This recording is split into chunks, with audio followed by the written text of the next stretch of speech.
These aerial images of Cachuma Reservoir at 7% of capacity illustrate the worsening drought situation on the south coast.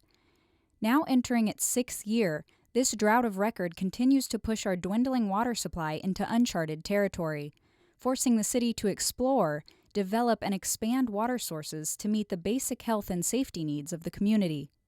Things are getting worse. Things are getting much worse out there. And we are preparing for continued shortages. And by doing so, we're going to be ramping up our requests for additional conservation.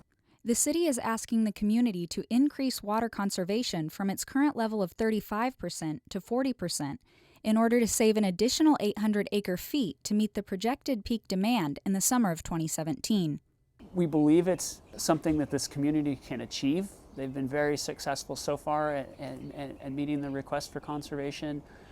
And I think we're just trying to raise the awareness that we need to ask for more. It's unfortunate that we have to ask for more, but that's just where we are right now. We need people to reduce their demands to stay within the capacity of our system because we don't have any storage buffer to help with that anymore. Our storage at Cachuma and Gibraltar will essentially be gone.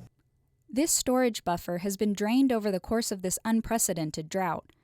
One key factor in considering new conservation goals is the amount of water we can save.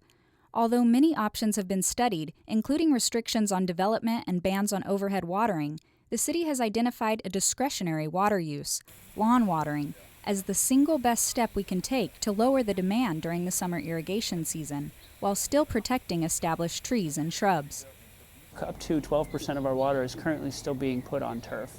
And so that's why we're focusing our attention on that. During a normal time, watering of turf is probably taking up 20% of our water as a community. And so it may be fine when there's plentiful water, but I think given the situation that we're in, it's time to let it go.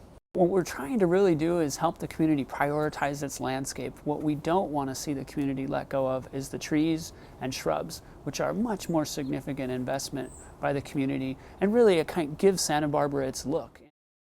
Trees, shrubs, and water are all precious community resources. Trees and shrubs make our houses feel like home. They also improve property values, clean our water and air, and even make our streets safer and quieter. When we water wisely and maintain our trees carefully, we enjoy a wide range of benefits at a low cost and with little effort. During times of drought, we encourage our community members to assess how their trees are doing and apply water in an appropriate fashion. So it's important to apply mulch around the tree that keeps the evaporation down and keeps the soil nice and friable so that the water can go through the soil. You also want to pay attention to the age of the tree, and also you want to water where it counts.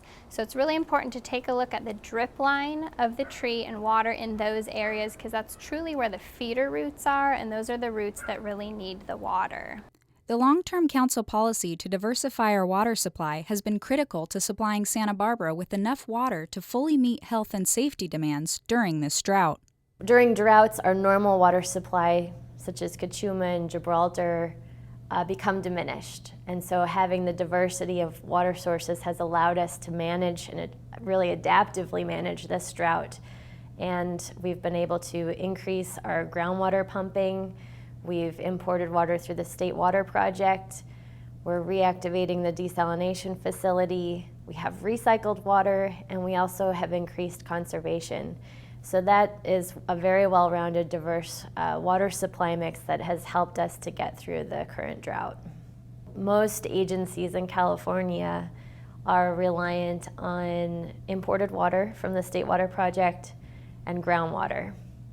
So the fact that we have desalination and recycled water to supplement our supplies and also have some of the greatest conservation rates in the state has really helped us. As mentioned, one of our supplies is desalination. When the plant is completed in early 2017, it will produce 3 million gallons of water per day, equivalent to 3,125 acre-feet per year, or about 1/3 of city water demand. The desal plant also has the capability to expand water production up to 10,000 acre-feet per year and can help meet our regional water needs. We're really fortunate to have had that facility and all the planning that went into having it available before this drought started. And so having it come online now is really going to help in meeting our demands next year. If we didn't have desalination, we'd be in a much worse place.